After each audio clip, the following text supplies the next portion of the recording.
इनको बल बहुत अधिक होगा और बल की अधिकता के कारण इनका नाम होगा बलराम। और इनको कोई हलधर भी कहेंगे, इनका मुख्य अस्त्र हल होगा, इनका एक नाम हलधर होगा, इनका एक नाम दौ दयाल भी होगा। और इस तरह से बहूनि संति नामानि, इनके अनेक नाम होंगे। रूपाणि च सुतस्य ते गुणकर्मानुरूपाणि तान्यहं वेदनो जना। और इस तरह से नामकरण संस्कार गर्गाचार्य महाराज कर रहे हैं। आसन्न वर्णास्त्रयो हास्य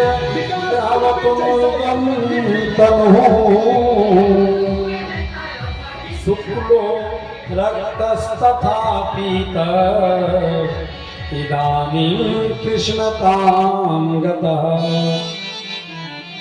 नामकरण संस्कार करते हुए गर्गाचार्य जी महाराज कहते हैं, रोहिणी मैया आपकी गोद में जो बालक है ना, ये पहले शुक्ल वर्ण का था, फिर रक्त वर्ण का हुआ, फिर पीत वर्ण का हुआ और अब की बार ये कृष्ण वर्ण का हुआ है। शुक्लो रक्तस तथा पीत इदानीं कृष्णतां गतः। इस बार इसका जो वर्ण है काला वर्ण है, कृष्ण वर्ण है, इसलिए इनका एक नाम कृष्ण होगा। मैया ने कहा बाबा जरा फिर से बोलिए। बोले इनका नाम कृष्ण होगा। मैया कहने लगी तो मुझसे उच्चारण हो ही नहीं रहा है, बड़ा टेढ़ा नाम है। बोले इनकी लीला भी बड़ी टेढ़ी होगी, इनकी लीला सब नहीं समझ पाएंगे। इनका नाम टेढ़ा, टेढ़ी टांग पर खड़े भी होंगे और इनकी लीला भी टेढ़ी होगी। गर्गाचार्य जी कहते हैं इनका नाम कृष्ण होगा और कृष्ण का अर्थ होता है महाराज कर्षयति कृष्ण, कर्ष इति कृष्ण, जो अपने तरफ खींचे। काम में जो कोई से विकार लगा रहता है ना, तो खींचने का काम भगवान करते हैं। सर्वधर्मान परित्यज्य मामेकं शरणं व्रज अहं त्वां सर्व पापेभ्यो मोक्षयिष्यामि मा शुचः। भगवान कहते हैं अरे जीव तुम सब कुछ छोड़कर मेरे शरण में आ जाओ, हम तुम्हारे सारे पापों को भूल जाएंगे और मोक्ष की तुम तनिक भी चिंता मत। इसलिए मैया ने कहा बड़ा कठिन नाम है, हम तो इनको कन्हुआ कन्हुआ बुलाऊंगी, सीधा नाम है। कन्हुआ कहने में कोई परेशानी भी नहीं होगी। और प्राय माता पिता अपने बच्चों का एक बुलाने का नाम स्पेशल रखते हैं, कोई रिंकू, कोई चिंकू, कोई टिंकू है, अलग अलग सबका नाम है, लेकिन नाम ऐसा हो जो नामी तक पहुंचा जाए। इसलिए नाम हमेशा भगवान से मिलता जुलता रखें। राम आश्रय, राम सहारे, राम कृपाल, राम दीन, राम दयाल, कृष्ण गोपाल, ऐसा नाम होना चाहिए। कृष्ण कुमार, कृष्ण चंद्र, तो नामकरण हुआ है। गोपियां कहती हैं जरा इतना बता दे कान्हा तेरा रंग काला क्यों, जरा इतना बता दे कान्हा तेरा रंग काला क्यों, तू काला होकर भी जग से निराला क्यों, तू काला होकर भी जग से निराला क्यों।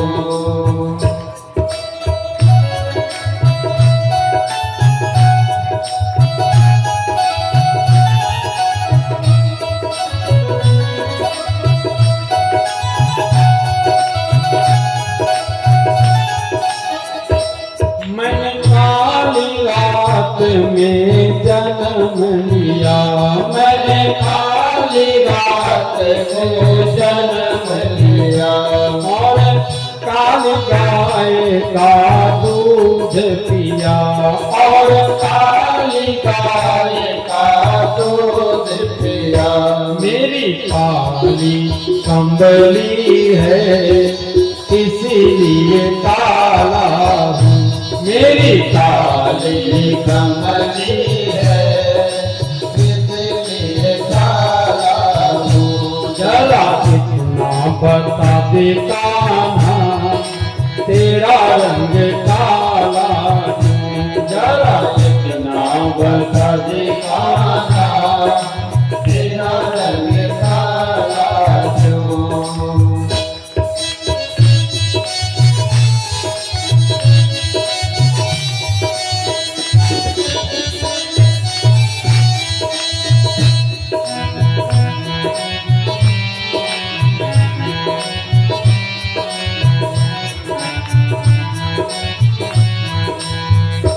सावन में बिजली कड़कती है। सावन में बिजली कड़कती है।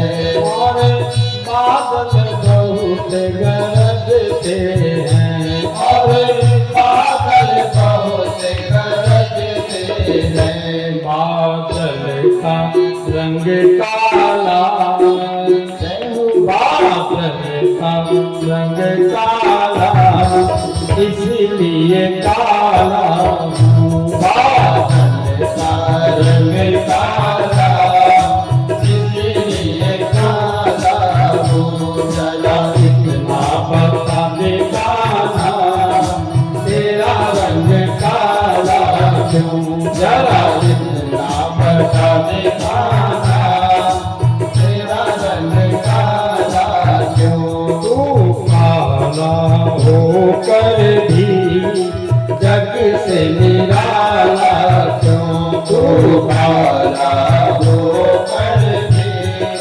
जग से निराला क्यों।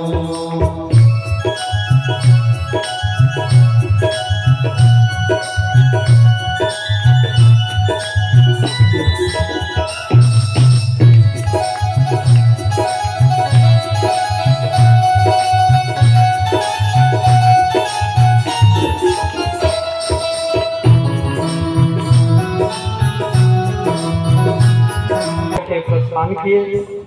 मेरे कन्हैया नित्य नई नई लीला करते भी नन्हे से छोटे से हैं। नंद बाबा पूजा घर में गए पूजा करने।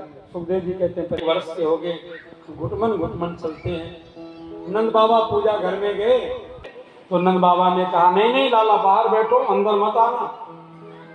अब कन्हैया जी बाहर टुकुर टुकुर देख रहे हैं। नंद बाबा शालिग्राम भगवान को दूध से स्नान कराए, दही से स्नान कराए, घी से स्नान कराए। और जब शहद से स्नान करा रहे थे तो भगवान के मुख में पानी आ गया।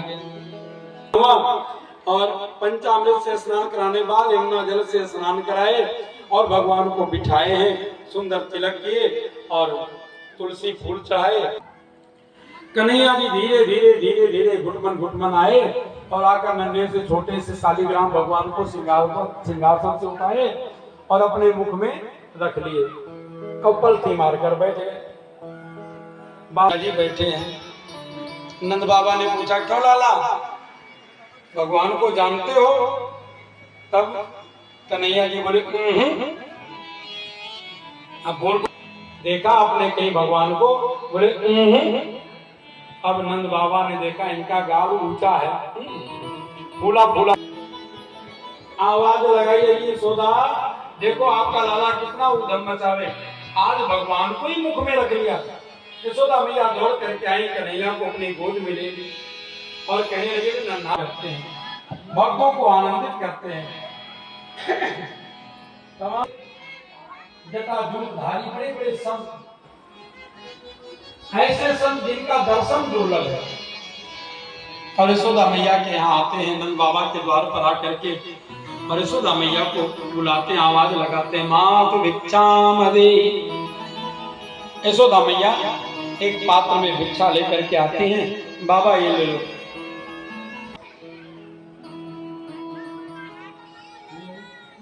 सुखदेव जी कहते हैं परीक्षित आंखों में आंसू लेकर बोलते हैं मैया आप धन्य हो। भिक्षा लेना तो एक बहाना है, भिक्षा लेने के बहाने हम कन्हैया के दर्शन के लिए आते हैं। यशोदा मैया कहने लगी बाबा, तभी तो मैं सोचती हूं कि कभी आप जैसे दिव्य संतों का दर्शन नहीं हुआ,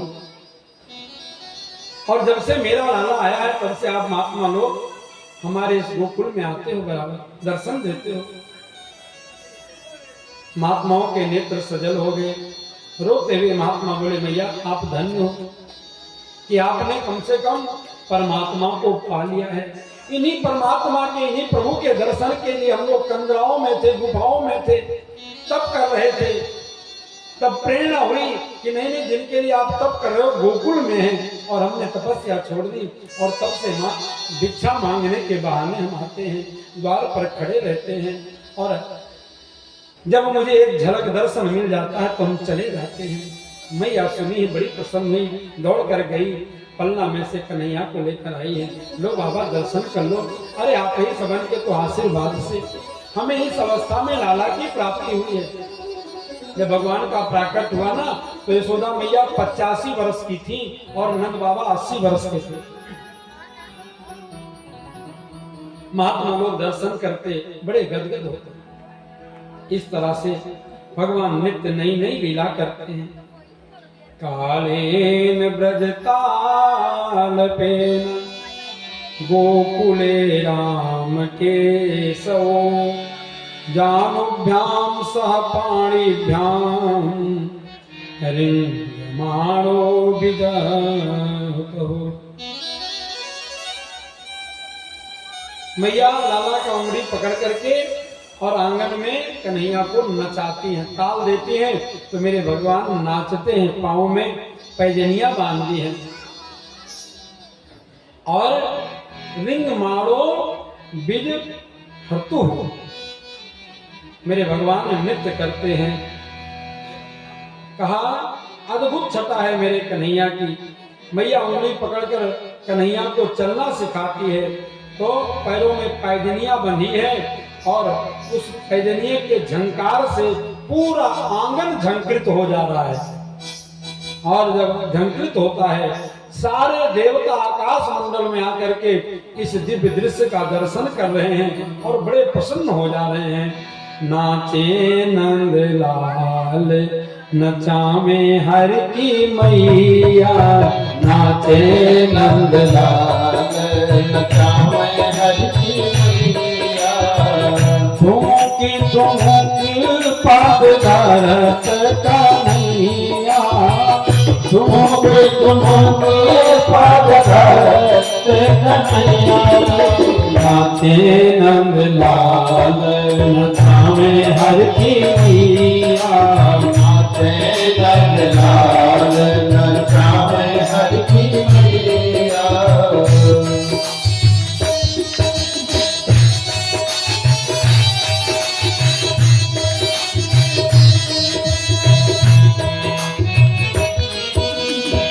साला दुसाला मन ही न भावे, साला दुसाला मन ही न भावे, साला दुसाला मन ही न भावे, साला दुसाला मन ही न भावे।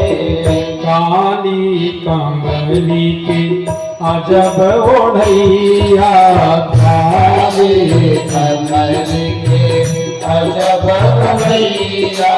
नाचे नंद लाल नचावे हर